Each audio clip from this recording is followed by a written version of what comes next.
Good morning, good afternoon, good evening, folks. Michael Zuber, one rental at a time, back with his Monday expert, probate attorney, and good friend of the channel, Rylas Dana. How you doing, sir? Awesome. Always great to be here. And the reason I bring up probate attorney is you and I happen to be friends with Pace Morby.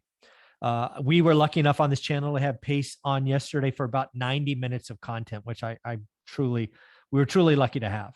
But one of the things in those videos, he talks about his 3-step process to kind of set goals and really go meet new people. And I thought it was interesting because again, Pace in his infinite wisdom sort of targeted you, Rylas Dana, as someone he wanted to get to meet. So I thought it'd be interesting to talk about kind of the other side of that equation, being a target of Pace, what it feels like. Did you know it? What happened? And obviously what happened after the engagement. So what do you think? Yeah, so I'm through about 80 minutes of that content and really enjoying it. So great conversations, and Pace is actually how I found your channel as well. Oh. So grateful for him to that, among other things. Yeah. So yeah, that's how I became aware of the daily financial news. Oh, wow. Probably, cool. I don't know, maybe 2-3 years ago now. Time flies by. Yeah.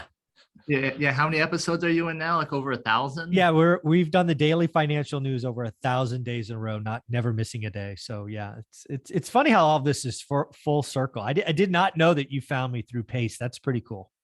Yeah, so I guess it's kind of like this community where these people are helping each other, kind of that mentality. Yeah. So when I first met Pace at a barbecue through another real estate relationship invited me to. And I really kind of before this time, not really a fan of real estate investors, I guess you could say. So my perspective as a probate attorney, a lot of times they want things done, yesterday, and they want to pay nothing. Right. So when I first met him, I'm like, oh, great. Like another one. I'm like, I'm probably not your guy. Like, go see someone else for probates. Like, yeah, we charge more and take longer. So yeah, you're almost like giving them the Heisman. Like it's almost like you had such a bad taste or a bad opinion of real estate investors. It's just a natural deflection. Like, no, I'm slow. I'm expensive. Don't talk to me. Yeah, and it's maybe a little embarrassing now. Yeah, well, you got to own that, I guess. I guess I see to my kids sometimes. I remember my kids were at the park and they're like, "Hey, you should go meet this person," and they're like, "I have enough friends." Yeah, no, I'm good, thanks. I got my 3. I'm good.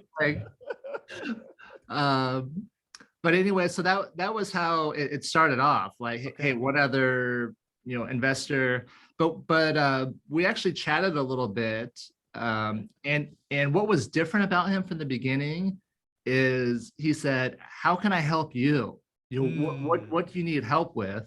Yeah. And here's the thing. It felt real. You know what I mean? It didn't feel shallow. It wasn't like, what type of deals you're looking for, blah, blah, blah. It was a real sincere, like, he was like, just how can I help you? It's kind of like it's like we were already best friends is what it felt like. Wow. And it was just like, what do you need help with? Yeah. I hope people are hearing this because again, I get it. I mean, I get kind of the same thing, right? We go to networking events or whatever, and you almost build a callus, right? A lot of people come up to me, kind of like wanting to take, right? And you almost built a deflection, kind of like you did, right? We're slow and expensive. Don't talk to me. But when you come in from an attitude of serving, it's refreshing, right? And oh, by the way, it's not fake, right?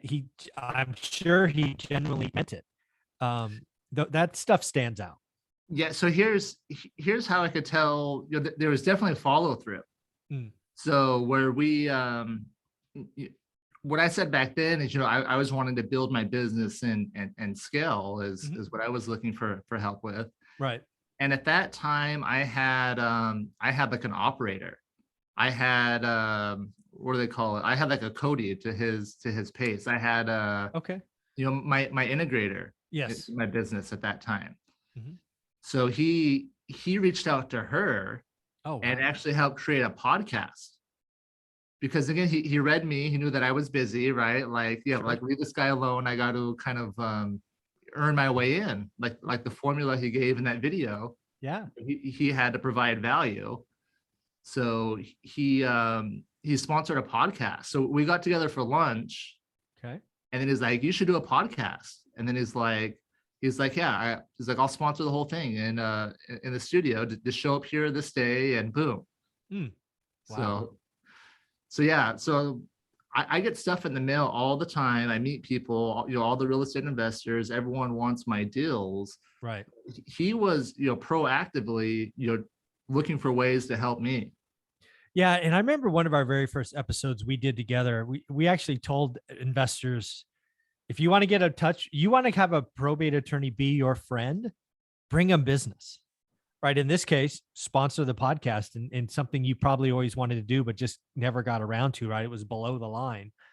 And I hope people hear this. And again, you should listen to Pace's video about his 3-step process. So many of us fall down at step 1. And I admitted in that episode, I fell down too, right? I don't know what I want sometimes, right? I got this kind of unclear future. And he's like, no. And when he gets clarity, he goes for it. And then he's like, how can I bring you value? It's fun to hear how it works. And then, obviously you had lunch, you did the podcast, and where's it go from there? Yeah. And he knew that I had other relationships. That was actually who introduced me to him. So he was like, hey, he's like, I know you have, another relationship. Send me the stuff they don't want. Send me the hard things. Send me the weird things. Send me the out of town stuff. Yeah. And so he didn't try to jump the line. He didn't try to jump the line. He didn't try to break a relationship. He didn't try to become your number one person. He's like, send me what they don't want. That's genius. Yeah.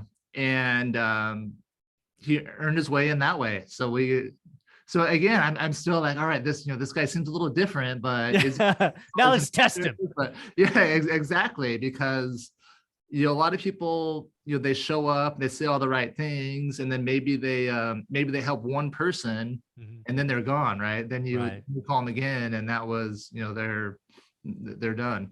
Right. But no, he helped a lot of people. I saw 2 or 3 weird things that he helped out with. And the reason I knew is because the clients are telling me, the legal clients are calling me and thanking me. Hey, thank you for introducing me to Pace. Wow. And, I don't think those were deals that he bought necessarily. Again, he's not making any money, right, but willing to help my clients, help my people. And that's what started the relationship. It's like, wow, there's a lot of people, I say this to this day, a lot of people like me because of Pace. And that started with my legal clients, where, I introduce them and he goes out and makes me look good. Yeah. Yeah. There's so much in this. Again, folks, if you haven't watched that video, basically 3 steps to get anything you want or manifest, I forget what I called it. You need to kind of internalize what he's done. He talks about how he got in close with Cody. I forget his last name. Sperber. Thank you. Basically how he helped him fill up his last real estate event. You don't have to go that big, but if you want to go meet somebody in your network or whatnot, come at it from service. And it is refreshing. It doesn't happen a lot, but it is refreshing when it happens. And I guess kind of, since then I've been, studying and learning from him, watching his content, but also, watching, just how he operates and seeing how he's, doing things. And the go-giver mentality, right? We talked about books last week, and he introduced that to me because I could see that, he introduced me to others that were similar, where they're truly just trying to help. And when you put on that mentality and the abundance mindset, you're opened up to so many more opportunities. Wow. So let's kind of bring it to the end. Now that Pace has done this, he earned your business. You tested him. He passed. Lots of people like you because of him. The relationship's only grown from there, I'm sure. Yeah. So we've I continue to send him real estate deals where he'll continue to make me look good and help me help my clients out, and they could also be beneficial relationships as well. So yeah. And the other thing I've learned about Pace, is once you're friends, right?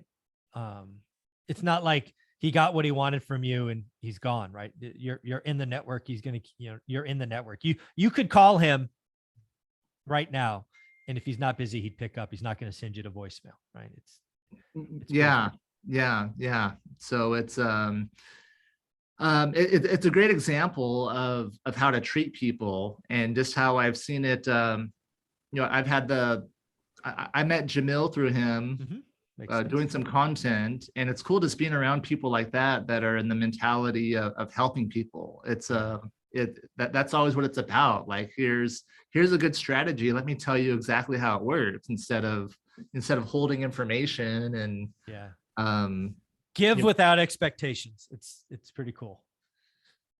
Yeah. Well, do me a favor. If somebody wants to reach out to you for California, Arizona, talk probate, entities, all that stuff, how do you want them to reach out and follow you? So rylasdana.com, you can find all my websites there. So yeah, that's the best way. So I practice law, like you said, Arizona, California, and then I have a YouTube at Mott Legal where I do content, just trying to be helpful for real estate investors and lawyers as well. Very cool. Riley, thank you very much. Episode number 2, folks, we're going to talk about the Phoenix housing market, because that's Riley's buy box. And I look forward to hearing what's going on. Thanks, buddy.